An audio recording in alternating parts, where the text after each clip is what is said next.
De día viernes y bueno, varios temas que tratar, aprovechar de mencionar algo porque entre tantas noticias hay algunas que pueden llegar a pasar desapercibidas. Hoy viernes 14 de junio del 2024 fue publicada definitivamente en el Diario Oficial la famosa llamada Ley Integral contra la violencia hacia las mujeres, ley por la cual se peleó mucho, por lo tanto verla ya, de hecho tengo aquí el PDF encima de mi escritorio publicada, por lo menos en este medio de comunicación creemos que es una gran cosa, así es que así como a veces nos dicen que procuremos dar buenas noticias, he aquí una. Habiéndola dado, saludamos a Montserrat Rolano. Buenos días, Monse, bienvenida. Muy buenos días. Y a uno de nuestros panelistas, el diputado por la región metropolitana del Partido Socialista, jefe de bancada, Daniel Melo. Diputado, gracias por estar acá. Sí, gracias por la invitación nuevamente y buenos días, y espero que, la verdad, todos los auditores y auditoras de Radio Universidad de Chile hayan podido sortear de buena forma este frente de mal tiempo que tuvimos a propósito de la crisis climática que está viviendo el país. Sí, pues. Y bueno, en poquitos segundos se va a incorporar Natalie Campuzano, consejera regional de Valparaíso. Bueno, el tema, como lo dice el diputado Melo, del clima, ¿no? De este frente de mal tiempo, se ha tomado la agenda pública. Partimos la semana hablando del resultado de las primarias y hoy estamos hablando prácticamente solo de el sistema frontal que afectó a gran parte de nuestro país. Y ahí quiero preguntarle o ponerlo como tema, ¿no? El manejo que ha habido de las autoridades respecto de esto, ¿no? Hubo una labor preventiva muy importante que, claro, quizás destaca en relación a ocasiones anteriores. Incluso en algunos casos podría ser considerado exagerado, como la suspensión de clases en gran parte del país o en varias regiones, ¿no? Cuando está también la interrogante si es que se justificaba o no. Y las consecuencias que eso tiene por el tema de los cuidados de los niños pequeños, ¿no? Pero más allá de eso, hay un cuestionamiento, ¿no? A la institucionalidad, por ejemplo, Senapred, ¿no? Si es que es realmente efectiva, cómo funciona el tema preventivo. Voy a mencionar muy a la pasada, no sé si quieren hacer alusión, ¿no? A esto de que si las autoridades, como el presidente o los ministros, están fuera del país, no se pueden llevar adelante soluciones para paliar la crisis, ¿no? Ayer lo comentaba casi de manera anecdótica porque la verdad es que ha funcionado todo bastante bien. Ayer se vio un gobierno desplegado, la ministra del Interior en el sur, en la final de la jornada en La Moneda, junto al ministro, perdón, la vicepresidenta junto al ministro del Interior y la autoridad de Senapred que estaba atrasito de la ministra, ¿no? No tenía un rol protagónico. ¿Cómo se observa el manejo de esta emergencia en un país que es de desastres naturales? Sí, mira, yo tengo la impresión de que el gobierno, como bien tú planteas, Monse, tomó las decisiones en un tiempo prudente, ¿ya? O sea, previno lo que ocurrió en definitiva con este frente de mal tiempo, que la verdad, que más que frente de mal tiempo yo diría que es causa, ¿no es cierto?, de los estragos, de las vulnerabilidades que vive nuestro país a propósito de la crisis climática, ¿no es cierto? Es un verdadero río atmosférico, así le denominan al menos desde el punto de vista de la academia, el mundo científico. Eso es lo primero. Lo segundo es que el gobierno, la verdad, tomó estas decisiones. El presidente, estando en esta gira presidencial, se define, ¿no es cierto?, el estado de catástrofe para una parte importante del país, de regiones del país, incluida la región metropolitana. Eso permite también que el despliegue de los servicios públicos, los ministerios, estén en terreno tomando decisiones. Yo miraba las redes sociales, tuve también la posibilidad de poder conversar con los alcaldes al menos de mi distrito, en el sector sur de Santiago, funcionarios municipales desplegados, coordinaciones con la delegada presidencial, en el caso de Santiago, el gobernador Orrego, los municipios, la comunidad también, por cierto. Entonces, acá hubo un ejercicio, yo te diría, de manera sistémica, que nosotros valoramos, apreciamos. Mira, la verdad que instituciones antes como la ONEMI o el CERNAPRED siempre están puestas en cuestión, ¿ya? Hagan lo que hagan, siempre se ponen en cuestión, pero yo quiero hoy día valorar las decisiones que se fueron tomando. El país tiene que, además, yo tengo la impresión de que a propósito, para no ver imágenes como las que hemos visto, Por ejemplo, ¿por qué se sigue construyendo? Venía escuchando la radio. ¿Por qué se sigue construyendo en zonas que no están habilitadas para la construcción? ¿Por qué en los muelles se construye sobre un humedal? ¿No es cierto? Ahí en plena borde costero, ¿no es cierto? Donde la verdad es que uno mira por sentido común, sin ser científico de estos asuntos, ni experto, uno diría ¿por qué? ¿No es cierto? Bueno, hay presión inmobiliaria, hay una cultura de seguir haciendo las cosas de igual forma para tener los mismos resultados. Tengo la impresión de que el país tiene que tomar conciencia sobre estas materias para poder cambiarlas. Sí, una cosa es la conducción seria de estos temas sobre como la que parece haber ocurrido. Yo en eso coincido, creo que se vio al gobierno competente en esta materia. Otra cosa son las conducciones ansiosas, ¿ah? Así como diputado de repente uno ve periodistas con el agua hasta el pecho, ¿no? Para tratar de mostrar, entre comillas, cobertura periodística. También ve a algunos alcaldes haciendo unas puestas en escena medias ansiosas. Voy a usar la palabra más elegante que se me ocurre para no usar las que realmente se me ocurren. Por ejemplo, al alcalde de Punitaqui, que casi se lo llevó al río por estar transmitiendo en directo el desborde del río. Lo vi, una acción demasiado osada, y la verdad es que para una autoridad tengo la impresión de que a lo menos debiera tener una amonestación, no sé. Sí. Sí, bueno, y hay una ansiedad política que a veces se aprovecha de la ansiedad de las personas como para decir cosas por decirlas, ¿no? Entonces, yo me acuerdo, por ejemplo, que para el terremoto y tsunami del 2010 se criticó mucho que las autoridades políticas no habían llegado. Ahora que la autoridad política está al frente, se critica que la autoridad técnica está detrás. Bueno, ahí desde el punto de vista de la puesta en escena, pero que al final también nos lleva al razonamiento de si las crisis climatológicas en última instancia son asuntos políticos y por lo tanto tienen que ser conducidos políticamente o técnicos, ¿no? Porque, vuelvo a insistir, o sea, dependiendo de cómo sea, critican a la autoridad política porque se esconde, y si no, critican a la autoridad política porque deja escondida a la autoridad técnica, ¿no? Pero bueno, esto que es comunicacional nos lleva a una cuestión que es más de fondo. Sí, tengo la impresión de que, a ver, la autoridad política debe tomar decisiones sobre la base del razonamiento técnico de los servicios públicos especializados.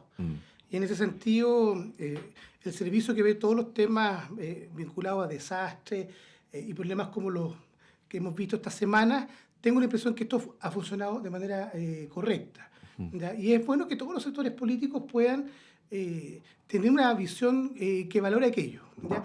Y la autoridad política, por cierto, tiene que estar en terreno tomando decisiones, mirando que las cosas funcionen.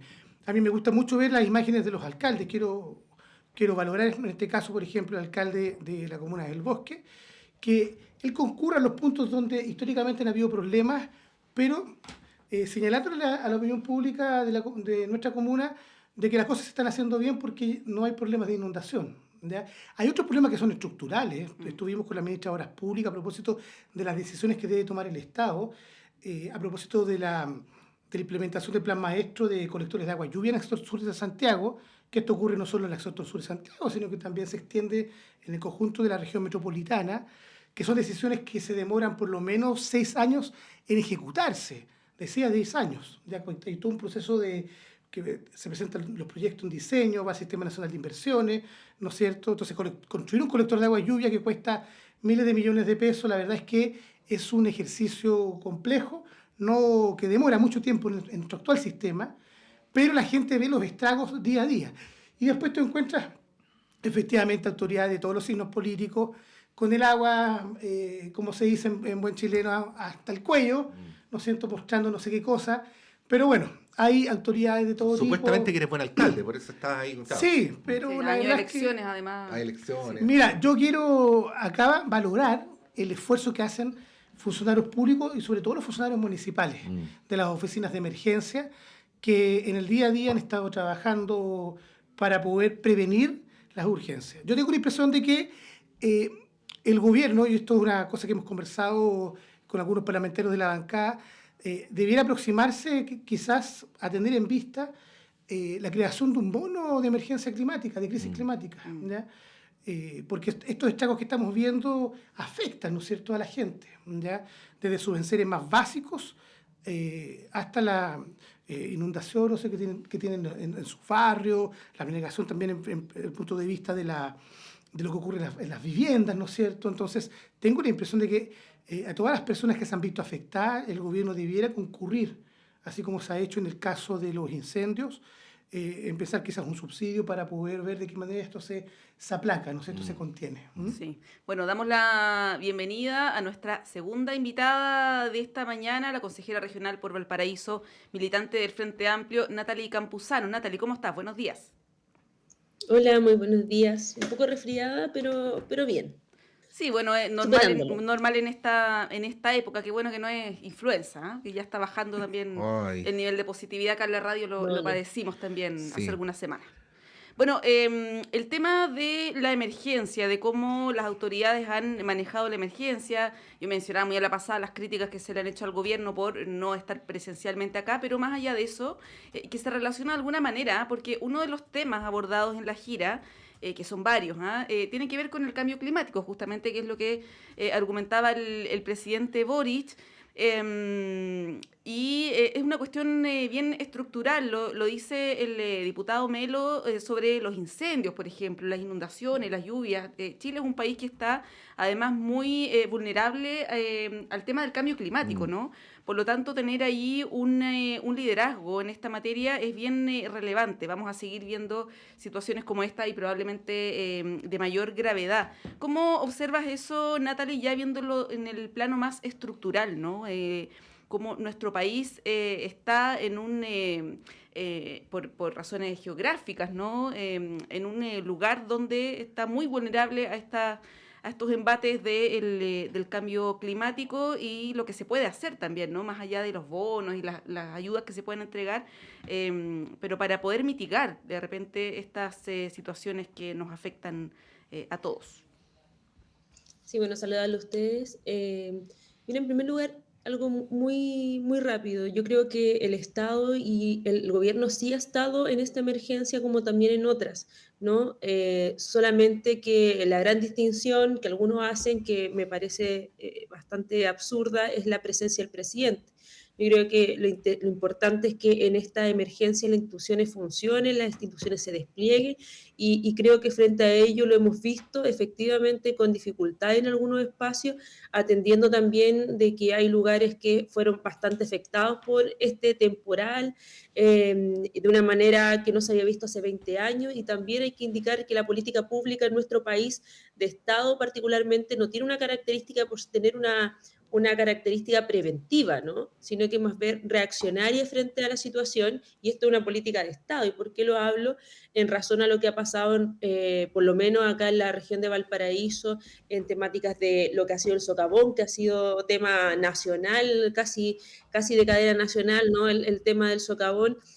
Lo mismo que ha pasado en otros lugares donde vimos, donde gente estaba desplegada territorialmente al lado de ríos, ¿no? De espacios que hace mucho tiempo no tenían esa característica, pero que geográficamente recuperaron dicho espacio. Por tanto, ahí también vemos que no existe una planificación en materia de características tanto urbanas como medioambientales. Y creo que estos llamados que hace la naturaleza, de alguna otra manera, hacen que tengamos que mirar desde dos aristas. Una, la arista que efectivamente que hay lugares que hay que mirarlos con mucho cuidado y que no pueden tener presencia humana, habitar dichos espacios, ¿no? Porque ya sabemos las consecuencias que este tienen tanto para lo humano como también en este caso para el entorno y el hábitat. Y por otro lado, también creo que el llamado que se hace es la modernización del Estado, ¿no? Porque una cosa es que las instituciones se desplieguen para, sin duda, generar los resguardos necesarios frente a estas catástrofes,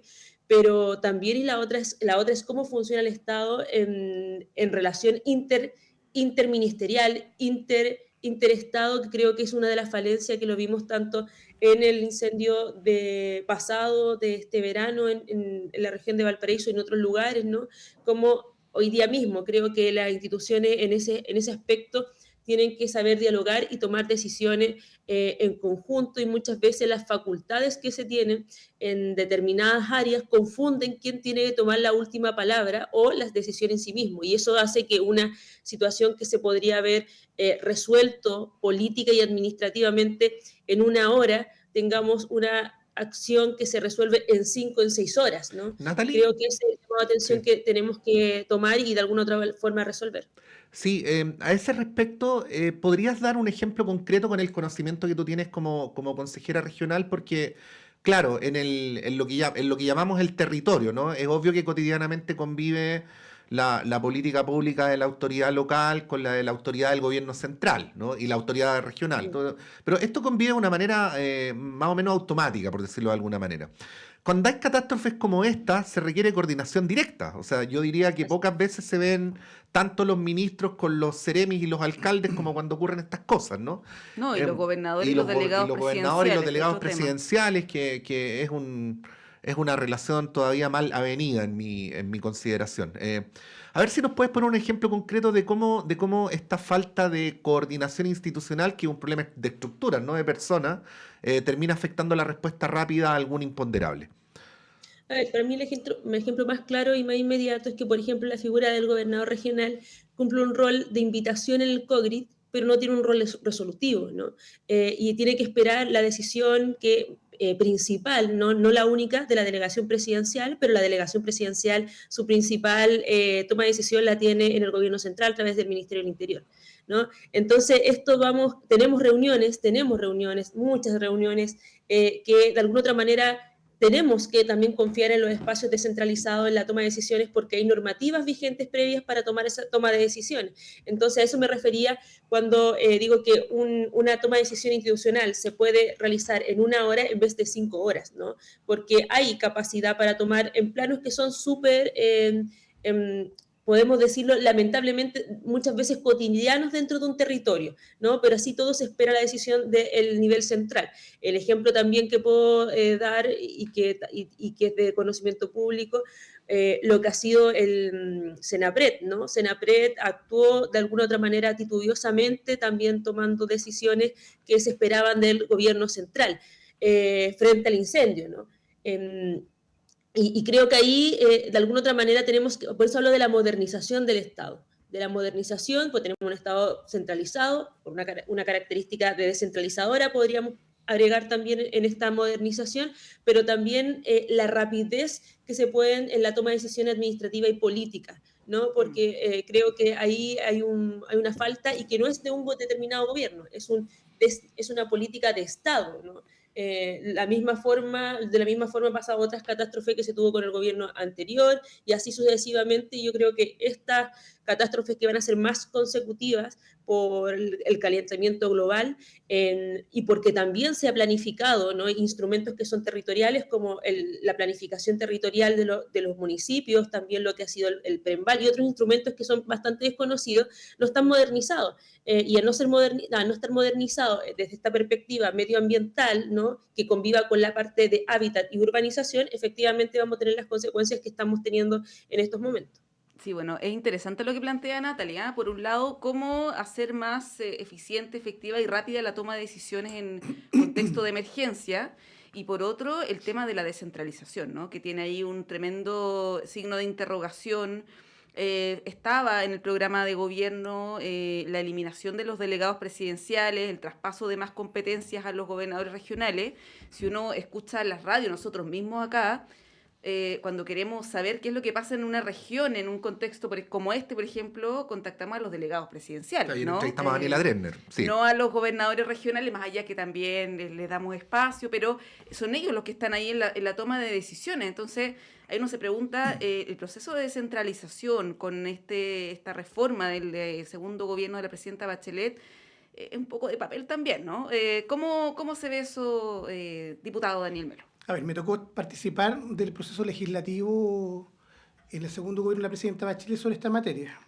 Y uno de los debates fue precisamente el traspaso de competencias desde el gobierno central a los nuevos gobiernos regionales en materia de servicios públicos.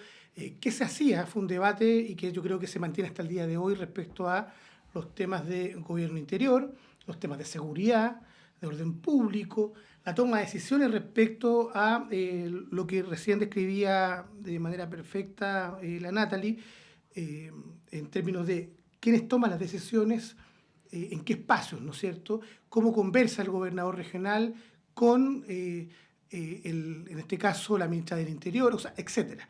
Y en eso, bueno, hay algo que no se ha resuelto todavía y está pendiente, ¿ya? Y el gobierno efectivamente se comprometió en un inicio a seguir desarrollando y consolidando este proceso. Tengo la impresión de que todo lo que ocurrió a propósito del caso Fundaciones detuvo, ¿no es cierto?, ese proceso. Y yo tengo la impresión que esto está al debe. Espero que ojalá, antes que terminemos el gobierno, podamos retomar esta agenda. Siempre es importante delegar, ¿no es cierto?, transferir más poder a las regiones y en este caso también a los municipios, a la ciudadanía, para que se puedan ir tomando las definiciones. ¿Quién mejor sabe lo que ocurre en su propia región que aquellos que viven en la región, que representan a las regiones? En este caso los consejeros regionales, el gobernador, la misma ciudadanía, y creo que en estas materias en particular también. Yo creo que hay decisiones allí. Yo al menos me declaro un ferviente defensor de los procesos de descentralización, de regionalización, creo que son importantes.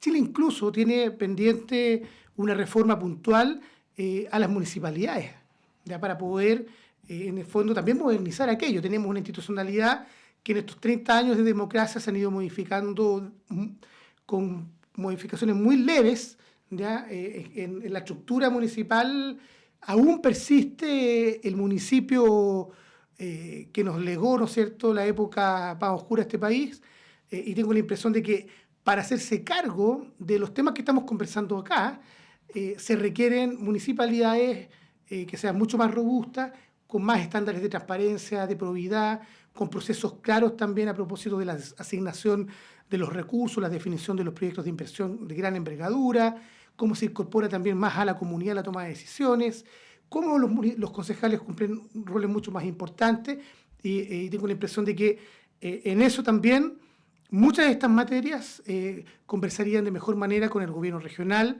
y también con el gobierno central. Así que yo al menos creo que eso es un tema que está pendiente en nuestro país. Sí, bueno, a quienes gustan más de la historia se van bien para atrás y le echan la culpa de todo esto a Portales, ¿no?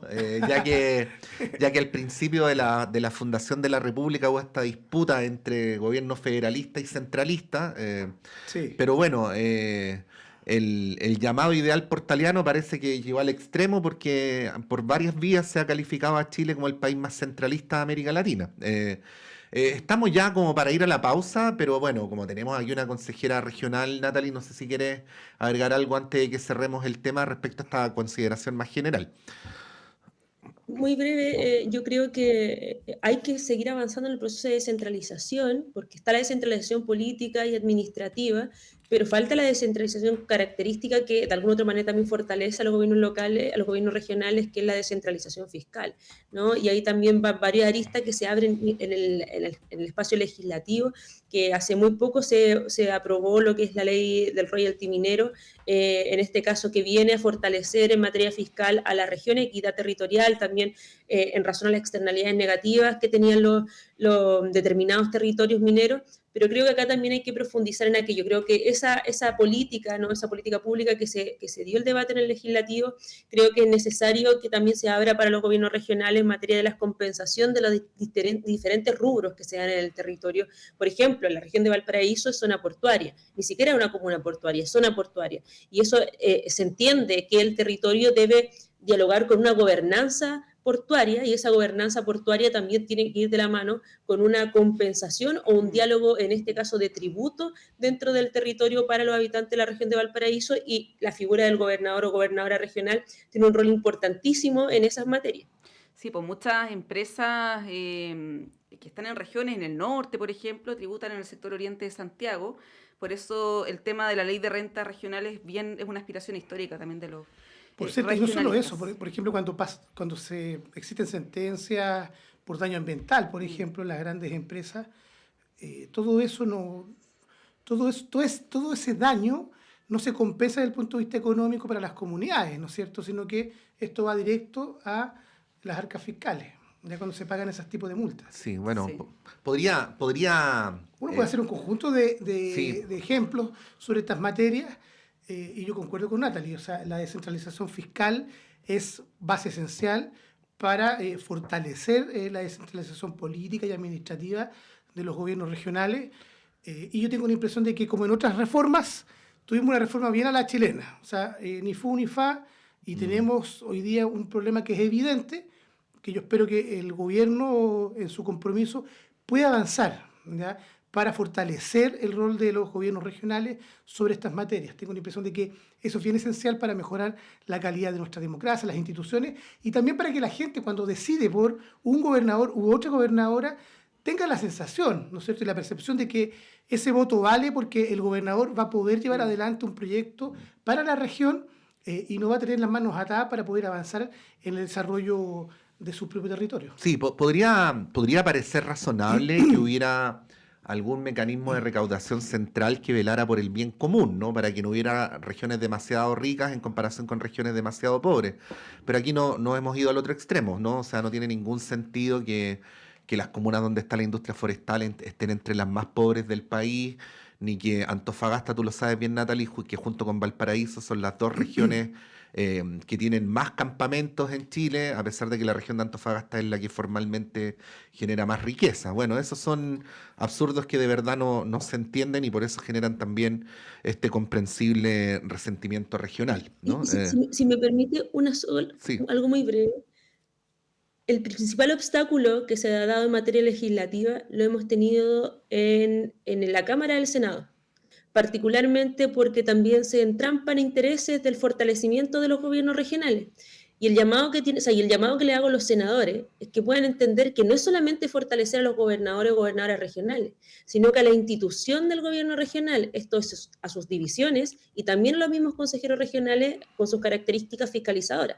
Porque muchos senadores, efectivamente debe existir excepcionalidades, ven al gobernador o gobernadora como una persona, una contraparte equitativa en materia de votos o peligrosa políticamente en su proyección política. Y creo que ahí no podemos desconocer esa lista, que es una lista política en lo legislativo, y creo que es necesario que estas personas que están en el Senado puedan entender que al legislar o proyectar materia de facultades a los gobiernos regionales y responsabilidades también, es la proyección de la institución del gobierno regional en su conjunto, no solamente la figura del gobernador regional unipersonal, que ahí está el error de cómo se piensa y se proyecta el cargo. Oye, tremendo tema de la descentralización que a partir de situaciones como esta reflota, ¿no? Tenemos que hacer un alto, estamos súper pasados, hacemos un breve corte y a la vuelta volvemos a analizar otros temas, entre ellos pensiones, que va a marcar la agenda probablemente las próximas semanas. Vamos y volvemos.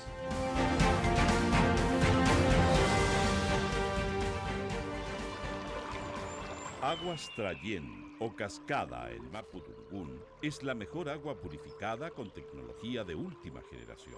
Para más información, visite su página web www.aguastrayen.com.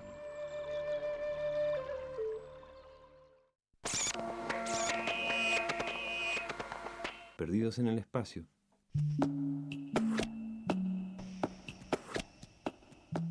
Tanta música nueva y tan breve la existencia para darse cuenta.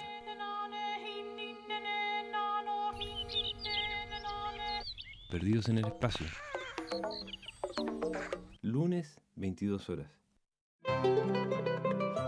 Radio Universidad de Chile los invita a escuchar todos los viernes a las 17 horas Construyendo Comunidad Universitaria, un programa realizado por la Asociación Nacional de Académicos y Académicas de la Universidad de Chile, ACAUCH. Este espacio tiene como objetivo dar a conocer el trabajo de las y los miembros de la comunidad universitaria con acento en lo que hacen, piensan y proponen los académicos con una perspectiva interdisciplinaria. Está dirigido a la comunidad universitaria y a la sociedad en su conjunto. Todos los viernes de 17 a 18 horas, Construyendo Comunidad Universitaria. Conducen dirigentes y dirigentas de ACAUCH en el 102.5 FM y radio.uchile.cl.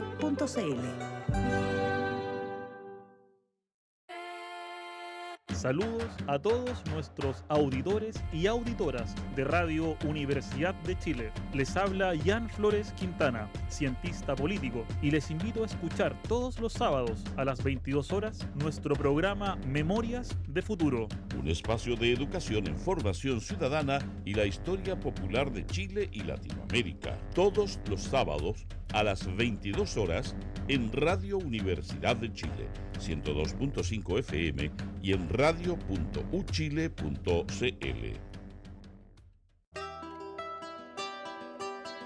Radio Universidad de Chile te invita a escuchar cada miércoles a las 16 horas Rocadictos.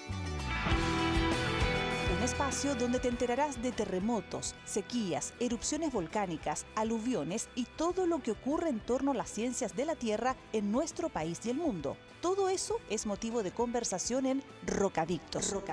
Académicos y académicas de los departamentos de Geología, Geofísica y del Centro de Ciencias del Clima y la Resiliencia de la Universidad de Chile se reunirán cada miércoles a las 16 horas para explicar estos fenómenos y responder tus preguntas. Rocadictos, miércoles 16 horas por Radio Universidad de Chile, 102.5 FM y radio.uchile.cl.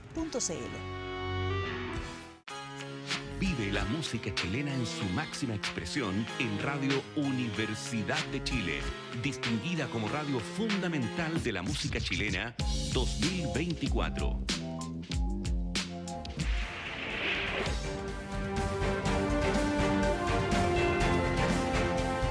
El Departamento de Prensa de Radio Universidad de Chile trabaja para mantenerlo informado. Radio Análisis, una transmisión conjunta de las radios que piensan.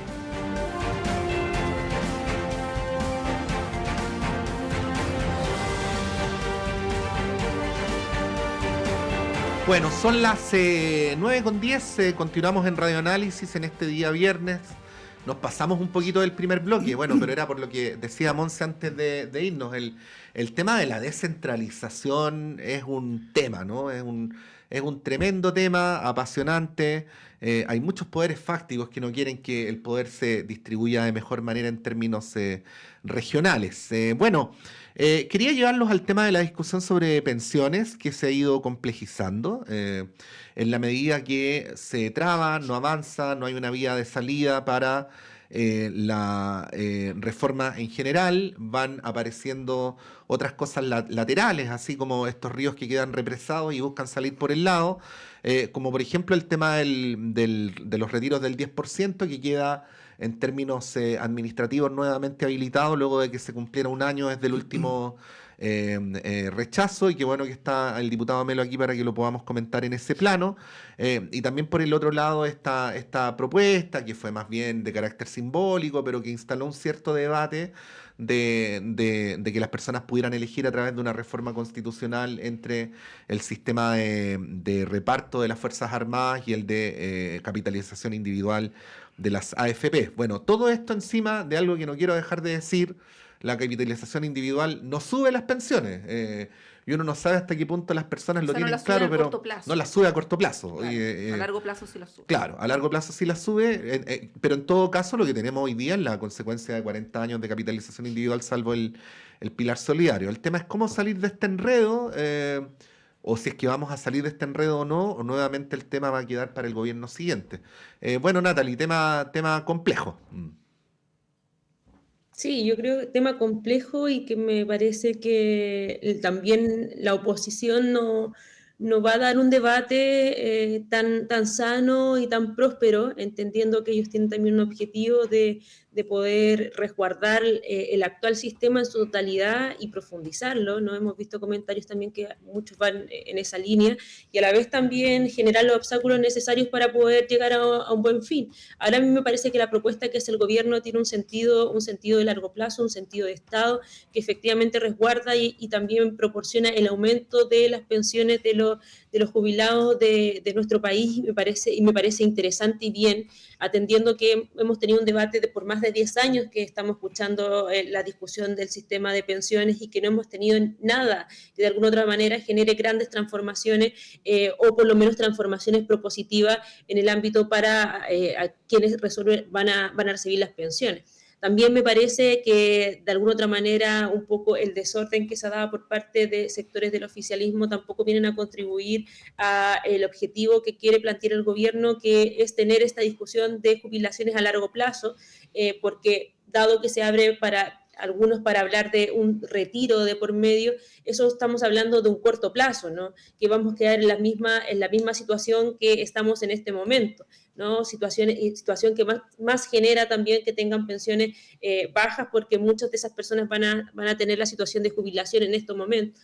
Por tanto, creo que, en primer lugar, la lista política, creo que hay que ordenar el escenario y el propósito que se tiene dentro de las pensiones, y también no dejar pasar que esto es una discusión política y profundamente una de las profundas más ideológicas que se da en el debate político. Por tanto, hay que defender las posiciones también de mirada de sociedad, llegando a puntos de acuerdo, sin duda, pero también defendiendo lo que de alguna otra manera también han profundizado, y yo creo que se ha endurecido también la oposición en esta materia.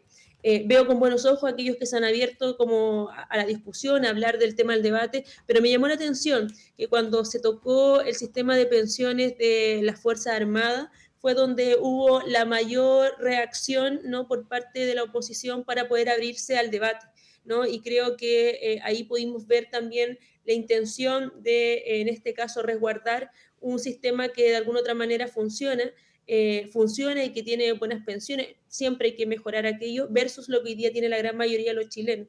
Y creo que esa intencionalidad que algunos pusieron ese debate hace que uno pueda decir, bueno, pareciera ser que queremos resguardar a algunos chilenos y a otros no. Pero yo espero que el Ejecutivo tenga la capacidad de poder poner sobre la mesa el proyecto de pensiones que tiene, dialogarlo, profundizarlo, defenderlo, pero sí hay que llegar a puntos de acuerdo, pero creo que es importante también en este momento defender también la línea del progresismo y de la izquierda en materia de pensiones, pensándolo en largo plazo. Sí, bueno, el tema previsional debe ser una de las reformas o de los temas, ¿no?, asuntos más complejos que hay. Por algo en nuestro país en más de una década no se ha logrado poner de acuerdo, ¿no?, en nuestro sistema político. Ahora acá hay varias cosas como en paralelo. Está el tema de los retiros. Voy a citar al diputado Daniel Melo, que dijo hace algunos días: estamos abiertos y en reflexión para debatir el tema de los retiros. No sé si eso fue como nombre de la bancada o a título personal. Entiendo que en el PS también hay una posición crítica respecto de los retiros. Y ahí, bueno, primero partir preguntando sobre la estrategia de tratar de presionar en el fondo a las fuerzas políticas, me imagino no solamente al gobierno, para ponerse de acuerdo, ¿no?, y sacar adelante esta reforma. Luego está esta moción respecto de la libertad de cambiarse entre un sistema u otro, que la verdad es poco factible, más bien entiendo una señal, ¿no?, que se está dando. Y luego está toda la complejidad de la reforma que está en discusión en la Comisión de Trabajo del Senado y que ha avanzado prácticamente nada, ¿no? Se ha dicho 5-1, 4-2. Guillermo Larraín, experto, ex superintendente de pensiones, dio varias entrevistas esta semana, entre ellas a nuestra radio, y él planteaba, por ejemplo, que un 13-3 le parece razonable, porque hay que recordar que el 10 no se toca, o sea, el 10 va a capitalización individual, por lo tanto, cuando estamos hablando de un 3-3 o de un 4-2, en el fondo estamos hablando de un 14-2. Eso es. Y es buena idea, deberíamos empezar a hablar en esos términos. Hay que plantearlos, claro, exactamente. Sí. ¿Cómo se ve la discusión de pensiones? Sin mucha posibilidad de acuerdo. Bueno, el senador Chaguán habló de un 4-2. Y no tuvo mucha... Fue acusado de traición. Sí, así es. Y lo ha dicho en varias ocasiones. Sí. A ver, son hartas preguntas, o sea, en una pregunta muchas reflexiones. Lo primero es que, a ver, concurrimos hace ya todo este periodo legislativo a una dinámica en el Parlamento en que la derecha, la oposición y la extrema derecha se han opuesto a todo tipo de cambio y reforma, en particular a la reforma de pensiones, porque toca los intereses de una de las industrias más importantes en nuestro país, que son las AFPs. ¿Ya? Aquí se sustenta el modelo social y económico heredado de la dictadura. La concentración de la riqueza es muy grande en estos ámbitos y por lo tanto mover hacia un lugar u otro implica también de alguna forma cambiar, ¿no es cierto?, las reglas del juego. Y yo creo que en ese sentido hay intereses muy poderosos y por eso nos ha costado tanto poder avanzar. Además, también hay que entender que cualquier tipo de cambio y de avance implica construir acuerdos, más allá de las convicciones o de las posiciones que tengamos como gobierno. Y eso yo creo que el Ejecutivo lo ha entendido. Hemos tratado de tender puentes para ir construyendo una propuesta que sea equilibrada y sostenible en el tiempo. A mí me consta, la ministra David Jara ha hecho ese esfuerzo. Tuvimos nosotros reunión con el ministro de Hacienda durante esta semana como bancada socialista, y algo que me dejó más tranquilo es que él tiene una visión hoy día mucho más positiva que semanas atrás, de que es factible poder construir un acuerdo, ¿ya? De que hay sectores de la oposición, en este caso, que están abiertos a construir una propuesta que permita poder mejorar las pensiones hoy día y tener un sistema hacia el futuro que aumente las pensiones, ¿ya? Porque yo creo que hay un razonamiento parte de la derecha, de que si este tema se traslada a un próximo gobierno, y es altamente probable, según las encuestas que uno mira, que un determinado sector de este país gobierne, yo sé que aún queda tiempo, pero hoy día esa es una posibilidad concreta.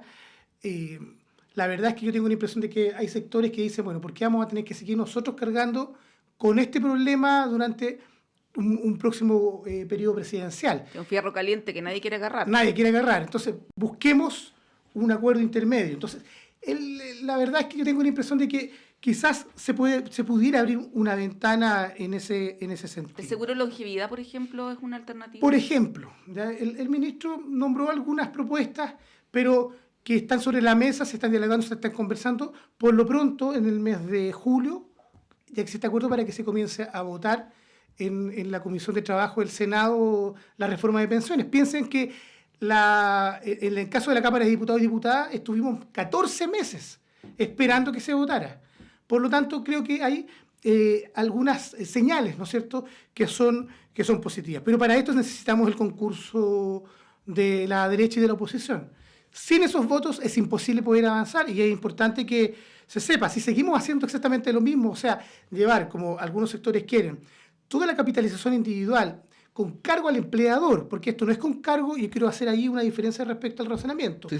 Una cosa es el 10% que ahorra el trabajador y trabajadora, que es su 10%, que es parte de su trabajo, y otra cosa distinta es que el empleador, por primera vez en todos estos años, pueda contribuir con un 6% adicional, con cargo al empleador, porque si uno mira, toda la propaganda que existe de parte de las AFPs va en otro orden, ¿no es cierto?, de cosas. Entonces aquí hay harta información que tiende a generar entropía, ¿no es cierto?, respecto a lo que ocurre en el caso de este nuevo 6%.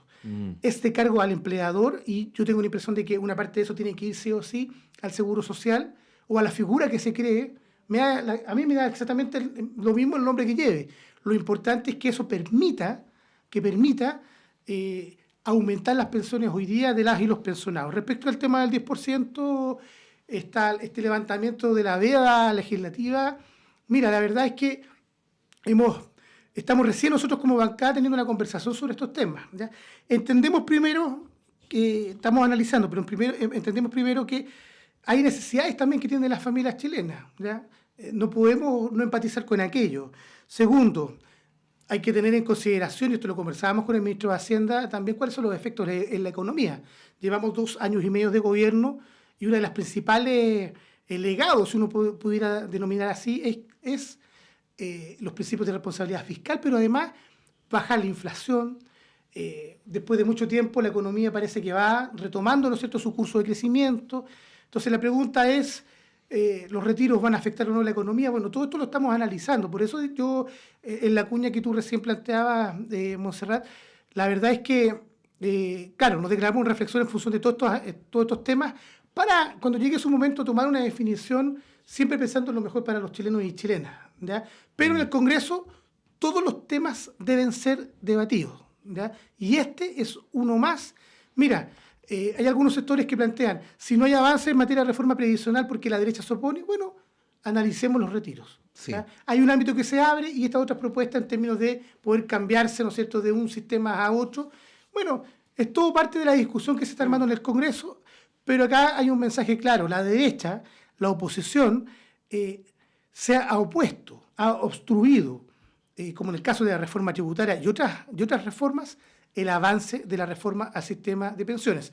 No dañan al gobierno, ¿ya? Dañan a los miles y miles de jubilados que están esperando que sus pensiones crezcan ahora, no en 30 o 40 años más. La gente de mi distrito, al menos, cuando uno informa sobre estas materias, me dice, oiga, diputado, pero nosotros ya no vamos a estar acá. O sea, ese es el razonamiento que existe de parte de los jubilados y jubiladas de Chile. Mira, hace un par de semanas expuso la Fundación Sol en el Senado. Me hicieron llegar la presentación. Yo quiero aportar con algunos elementos técnicos nomás a la discusión, aunque ya sabemos que todo lo técnico es a su vez ideológico, si lo técnico no es en estado puro, ¿no? Pero lo primero, ¿no? Lo primero, para que no se nos olvide, esto de que el empleador no aporte es una anomalía. Sí. O sea, no existen sistemas de pensiones en el mundo donde el empleador no aporte. Entonces, esta reforma parte por ayudar a resolver esto que es completamente anómalo, que no se nos debe olvidar, porque como estamos 40 y tantos años en el mismo sistema, hay cosas que dejamos de ver.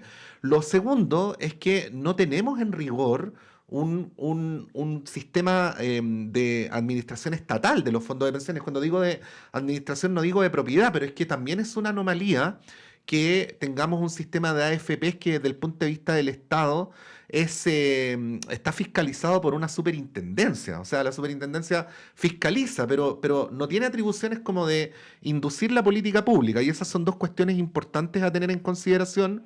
Es cierto que este proyecto avanza en pensiones suficientes, pero no termina por resolverlo, porque las pensiones van a seguir estando por lo general bajo el sueldo mínimo. Y adicionalmente hay una cuestión que es bien relevante y que se nos olvida casi siempre en la discusión. Aún con esta reforma, la lógica del sistema en general va más en la dirección de capitalizar a los grandes grupos económicos a través de la recaudación de las AFPs que les permite invertir en los grupos económicos chilenos que de pagar buenas pensiones.